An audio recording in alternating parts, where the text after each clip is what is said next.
Hello friends, welcome to Classroom to Magic Room Session 3. இன்னைக்கு நம்ம பார்க்க போகிற டெக்னிக்கோட பேர் கலர் கோட் ஃபோக்கஸ். கலர்ஸை யூஸ் பண்ணி மெமரி ரிட்டென்ஷன் எப்படி நம்ம பண்ணலாம் அப்படிங்கிறது தான் இன்றைக்கான டெக்னிக். இது ஒரு ஃபாஸ்ட் ஃபார்வர்டிங் டெக்னிக்காக நிச்சயமாக இருக்கும் அப்படின்னு நம்புகிறேன். கலர் கோட் அப்படிங்கிறத இன்னொரு வார்த்தையில் 3 பென் ரூல் அப்படின்னும் நம்ம நேம் பண்ணலாம். எப்படி டிராஃபிக் சிக்னல்ஸில் 3 கலர்ஸ் 3 டிஃப்ரெண்ட் ரூல்ஸை மென்ஷன் பண்ணதோ அதே மாதிரி நீங்களும் ஸ்டூடெண்ட்ஸ்க்கு 3 டிஃப்ரெண்ட் கலர்ஸை சொல்லி அந்த கலர்ஸை இப்போ ஃபார் எக்ஸாம்பிள் ரெட் கலர்னால் எல்லோ அந்த மாதிரி ஒவ்வொரு தீமை சொல்லி அண்டர்லைன் பண்ண வைக்கலாம். இப்போ என்ன தான் நம்ம கிளாஸ் ரூமில் ஹாப்பியாக நம்ம அவங்கள டீச் பண்ணி நோட்ஸ் எடுக்க வச்சாலுமே எழுதக்கூடிய நோட்ஸ் கலர்ஃபுல்லாக இருந்தது அப்படின்னா அவங்க ரிவைஸ் பண்ணும்போது அந்த கான்செப்ட்ஸ் ரொம்ப நல்ல மனசில் நிற்கும்.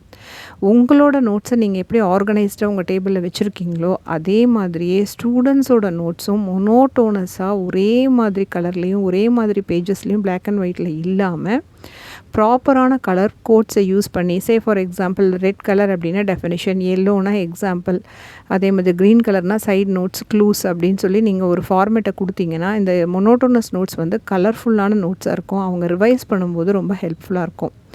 இப்போ இந்த டெக்னிக் நம்ம எதுக்காக யூஸ் பண்ணுறோன்னா ரைட் பிரெயின் லேர்னர்ஸ் எல்லாமே அவங்களோட மெமரி ரிட்டென்ஷனுக்கு கலர்ஸ் ரொம்பவே ஹெல்ப்ஃபுல்லாக இருக்குது. So colour triggers speed up recall during revision. So இந்த மாதிரி யூஸ்ஃபுல்லான டிப்ஸ் அண்ட் ட்ரிக்ஸ் எங்கே தெரிஞ்சுக்கணுன்னா நம்மளோட டீச்சர் சர்க்கிளில் மெம்பர் ஆகிக்கோங்க. உங்களுக்கு இங்கேயே நான் அதனோட கோடை ஷேர் பண்ணியிருக்கேன். Thank you friends. உங்கள் எக்ஸ்பீரியன்ஸை ஷேர் பண்ண மறக்காதீங்க.